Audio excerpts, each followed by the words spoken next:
స్థానం నరసింహారావు తరువాత స్త్రీ పాత్రలు ధరించి ప్రేక్షకుల హృదయాలలో సుస్థిర స్థానం పొందిన బుర్రా సుబ్రహ్మణ్య శాస్త్రి పద్మశ్రీ పురస్కారానికి కూడా నోచుకోలేదని, నిజానికి ఆయన పద్మభూషణ్ పురస్కారానికి అర్హుడని ఆథోవిబో ఫౌండేషన్ వ్యవస్థాపకులు ఆచార్య అప్పాజోసుల సత్యనారాయణ ఆవేదన వ్యక్తం చేశారు. స్థానిక కొత్తపేటలోని తెనాలి రామకృష్ణ కవి కళాక్షేత్రం గురువారం జరిగిన కళల కాణాచి తెనాలి ఆర్ఎస్ఆర్ గ్రీన్వే ఫౌండేషన్ వారి సంయుక్త నిర్వహణలో జరిగిన బుర్రా సుబ్రహ్మణ్య శాస్త్రి జాతీయ రంగస్థల పురస్కార ప్రదాన సభలో ఆయన ముఖ్య అతిథిగా పాల్గొని ప్రముఖ పౌరాణిక రంగస్థల నటుడు ఉప్పలపాడు సైతులకు పురస్కారాన్ని అందించి అనంతరం జరిగిన సభలో ఆయన ముఖ్య అతిథిగా పాల్గొని ప్రసంగించారు. సభకు ప్రముఖ నాటక విశ్లేషకులు డాక్టర్ కందిమళ్ల సాంబశివరావు అధ్యక్షత వహించారు. మాజీ మహిళా కమిషన్ చైర్పర్సన్ నన్నపనేని రాజకుమారి తదితరులు ముఖ్య అతిథులుగా విచ్చేసిన సభలో ఆచార్య అప్పాజోస్యుల తన ప్రసంగాన్ని కొనసాగిస్తూ పౌరాణిక పద్యనాటక పోటీలు నిర్వహించడం ఖర్చుతో కూడుకున్న పని అన్నారు. పౌరాణిక నాటకాల్లో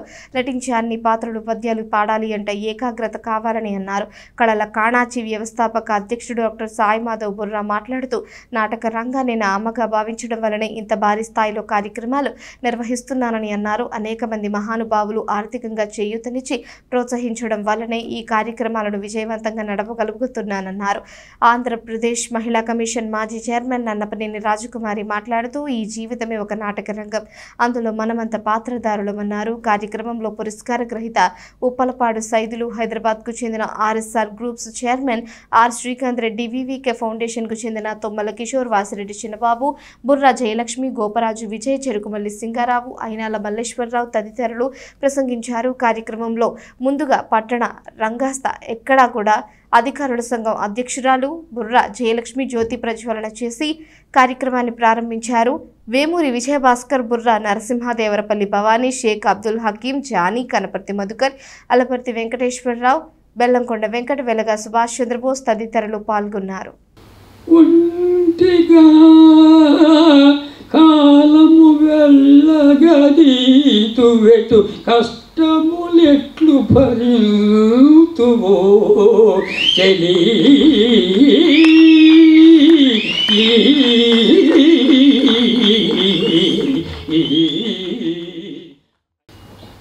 ఆయన వేసేటటువంటి ప్రతి పాత్రను నా దగ్గర చెప్పించుకొని ఎలా చేయాలి ఏమిటి అనేది. ఇప్పుడు శ్రీరాముడు శ్రీకృష్ణుడు ఉన్నారండి, రెండు వేషాలు దాదాపు ఒకటిగానే ఉంటాయి.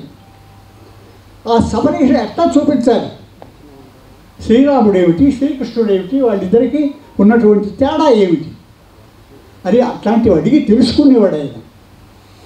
శ్రీరామచంద్రుడు ధీరోదాత్తుడు, ఉదాత్తమైనటువంటి స్వభావం కలిగినటువంటి వాడు.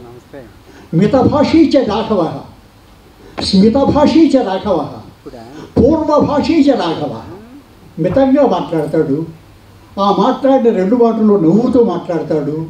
ఎదురుగా వచ్చేవాడు అలా పలకరించకపోయినా తానే ముందుగా పలకరించేటువంటి సహృదయం కలిగినటువంటి ధీరోదాత్తుడు శ్రీరామచంద్రుడు.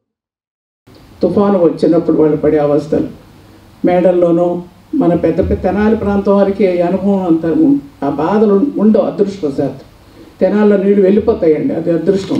తెనాలి ప్రాంతం ఉన్నటువంటి పెద్ద వరం అది. ఎంత వర్షం కురిసినా నీరు చుక్క నిలబడదండి.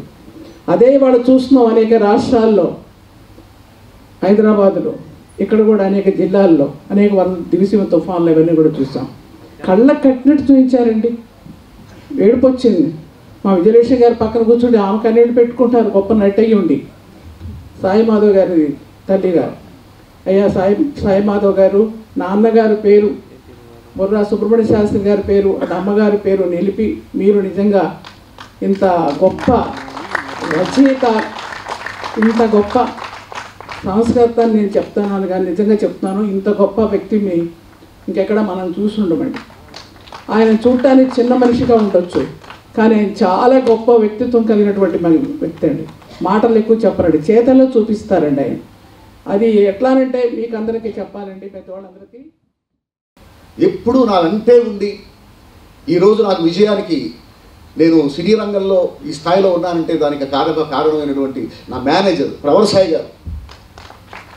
వీళ్ళందరి ప్రోత్సాహం లేకపోతే నన్ను ఇండస్ట్రీకి అసలు పరిచయం చేసినటువంటి క్రిష్ గారు, నన్ను ప్రోత్సహించేటువంటి చిరంజీవి గారు, బాలకృష్ణ గారు, వీళ్ళందరూ ఆశీస్సులతో నేను అక్కడ సక్సెస్ అయ్యాను.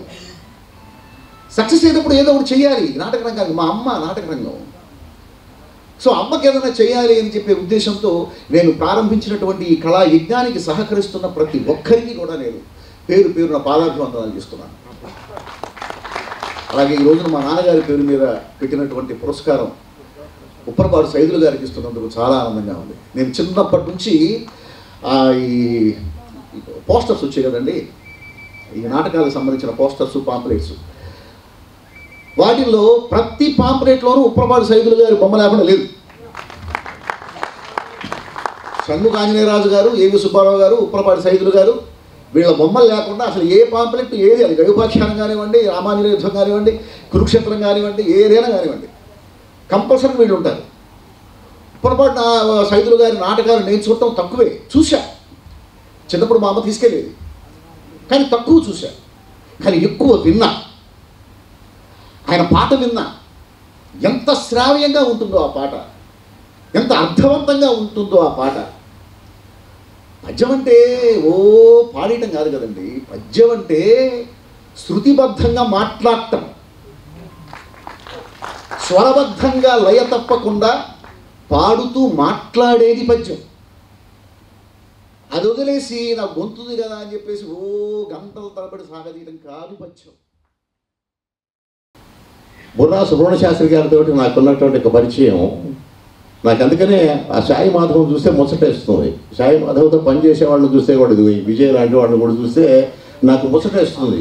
వీళ్ళు సామాన్యమైన వ్యక్తులు కాదు, మేమంతా సామాన్యులం కాదు, కాలక్షేపం బ్యాచ్ కాదు మాది.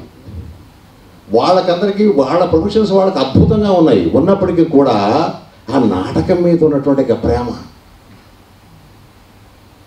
దాని మీద వాళ్ళకు ఉన్నటువంటి ఆ బలమైనటువంటి కోరిక, దాన్ని ఏదో చేయాలి అనే తపన, అది మామూలు తపన కాదు, సాధారణమైన తపన కాదు అది. సరే, మళ్ళీ నేను పక్కకి వెళ్తున్నాను. సుబ్రహ్మణ్య శాస్త్రి గారి గురించి చాలా విషయాలు చెప్పాడు ఆయన. స్థానం నరసింహారావు గారి తర్వాత ఆ స్థాయిలో స్త్రీ పాత్రల ధారణంలో గొప్ప పేరు గడించినటువంటి ఆయన. అదే కాక స్థానం నరసింహారావు గారిలో లేని కోణాలు అనేకం సుబ్రహ్మణ్య శాస్త్రి గారిలో ఉన్నాయి. సుబ్రహ్మణ్య శాస్త్రి గారికి ఒక ముఖ్యమైనటువంటి ప్రజ్ఞ ఉంది.